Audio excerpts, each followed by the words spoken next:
Hi, I'm Glenda, And I'm Glenn. for real. And this is the Glenda Show. We're Americans loving our lives in Portugal. But it was pretty scary when we first decided to do this. And so we thought today our subject matter is 5 scary things. About moving to Portugal, about moving in general, but specifically to Portugal. So we're just going to zip down our list. Number 1 is stuff. We're Americans. Gotta love your stuff. I loved all my stuff. My Waterford, Crystal, my Yadro, my Ninja Blender. What did you love? Mostly my audio equipment, but there's all kinds of other stuff. And if it wasn't for Glenda helping me go through all my stuff, I would still have a lot. And I'll tell you what, although I miss some of it, it's actually a very freeing experience. And I'm sure a lot of people would feel the same way. Once they get through and get rid of a lot of stuff that is out of sight, out of mind. True, but then again, yes, I do miss the garbage disposal. I got to say that. Right. That's the one thing. When people say, "What can't you get in Portugal?" It's basically you can get everything. Garbage disposal is an exception. You get used to scraping plates after a while, but it's well worth the sacrifice. So number 5, the other point about stuff is you can certainly gather more here. Yeah. It's amazing the prices for clothes, and they're great clothes. I mean, we just got back from the mall. Right.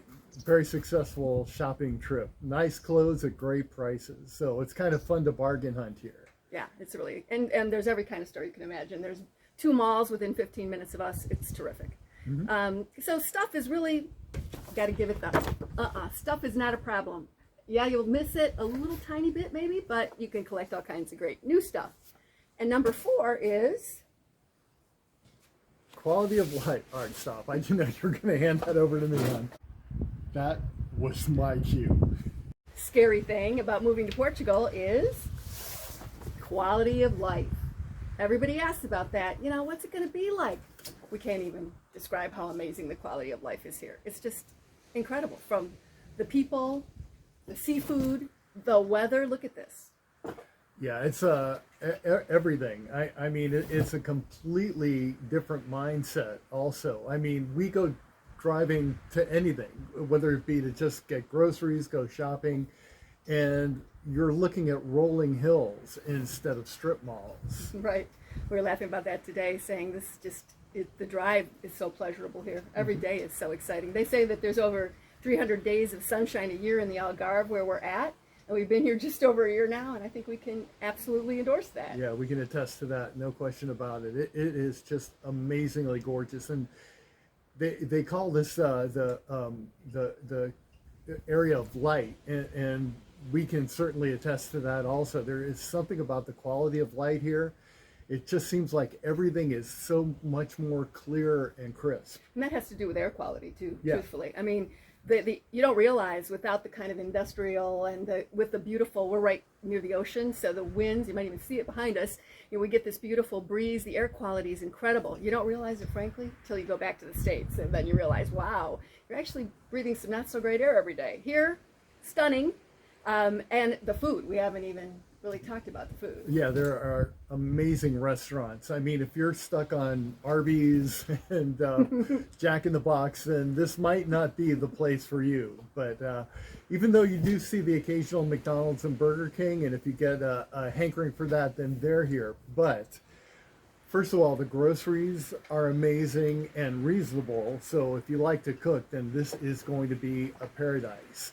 If you like to eat out, this is going to be a paradise. And if you like to eat out cheap, there's incredible restaurants here that have fixed menus at like maybe 10, 12 euros at the most, and you get 3 courses. If you want to go mid-range, there's all kinds of restaurants. And if you want to do expensive, there's that also. And there's Portuguese and Indian. Oh yeah, all different kinds of cuisines here also. So if you're a foodie like we are, then you'll love it. And like as Glenn mentioned, it is so incredibly cheap. Like my lamb prop. So these are the most beautiful like lamb somethings, chops I've ever seen. They're like shoulder chops. They're huge. And these were less than €7, which right now it's about even. So less than $7 for an incredible lamb dinner. Are you kidding me? Unfortunately, Glenn can cook those up beautifully now.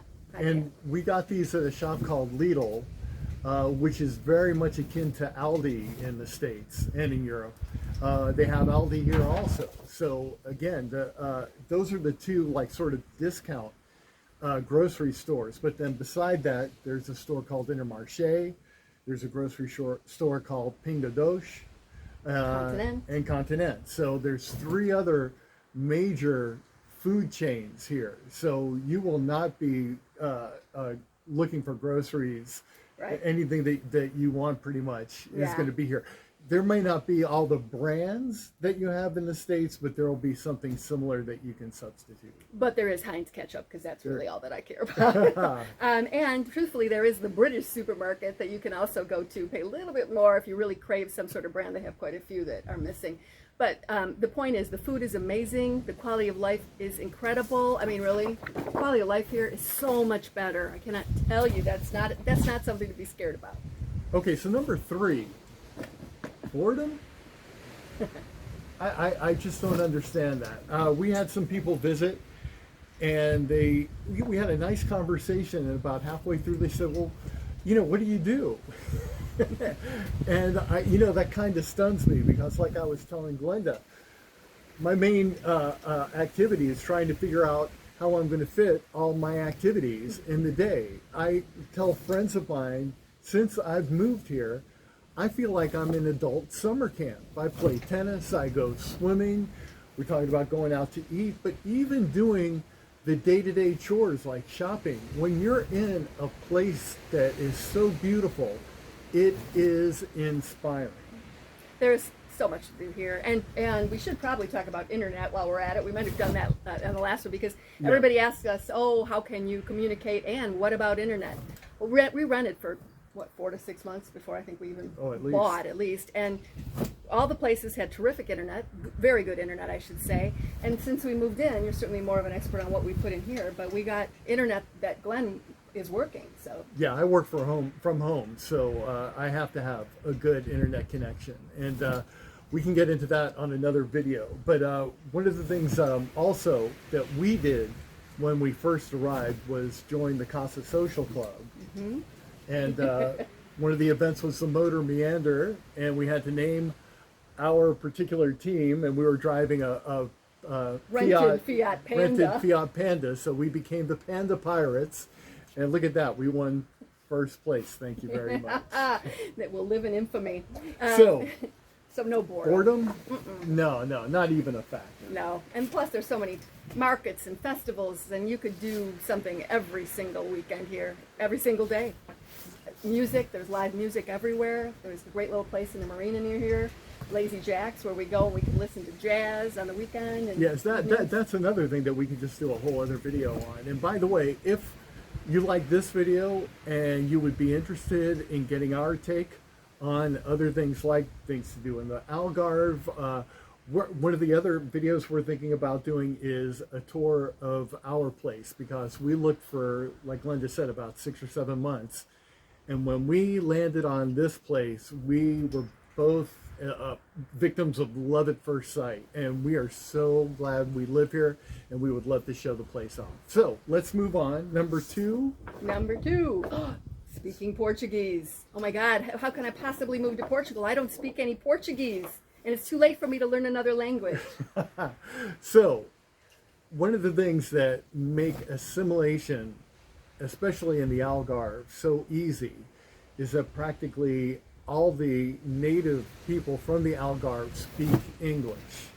Now, if you want to learn Portuguese, I think that is fantastic. I've been on that journey for about 6 months now, and I have got about 6 years to go. It is not an easy language, but that doesn't mean one gives up. I think if you're going to live in a country, it's kind of a good idea to learn the language, especially if you meet and you want to become friends with natives, and that's a good way to learn the language as well. But the truth is, locals want you to speak English to them. Even when we try our few words to someone, bom dia, they will answer in English, and they prefer to practice, their English. And the other thing I learned here, interestingly enough, is that we both speak a little bit of Spanish, and they're a little insulted when you speak Spanish to them in Portugal. I mean, they'll never tell you that, but some local Brits told us that. But truthfully, as much as we both agree you should try to learn it if you're going to live here, you don't need it in the No, it's Algarve not and necessary. Lisbon. There are places around Portugal where everyone speaks English.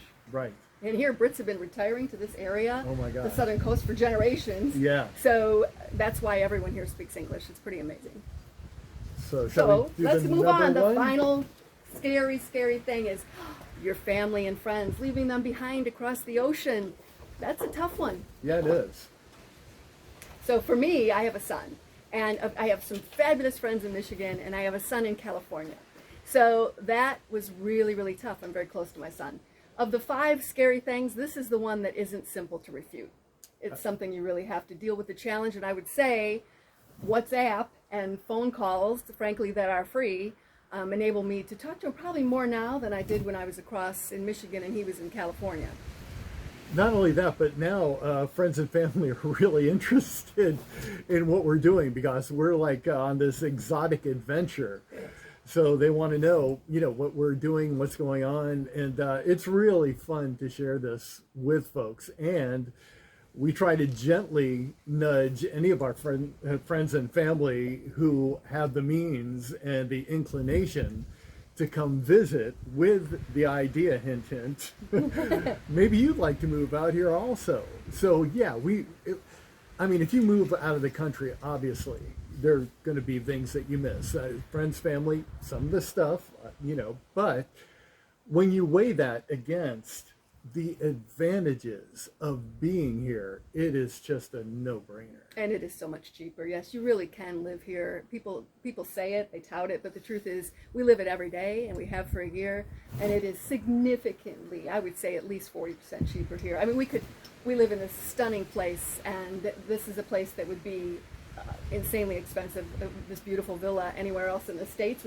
There's no way we'd be living here. I'd be in the servants' quarters. We're living so incredibly well for less. It's an incredible adventure. It certainly is. I was going to say something else, but now I forgot.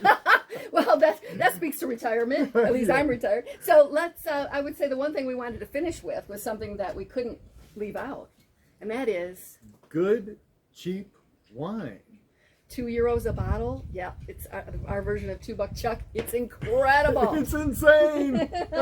So much better. So like us, share, please follow us. This is our first episode of We Hope Many. We're going to get into some nitty-gritty things about getting a visa, buying a house, buying a car, all the things you need to know about living in this incredible world, because we want you all to join us. Okay. Bye.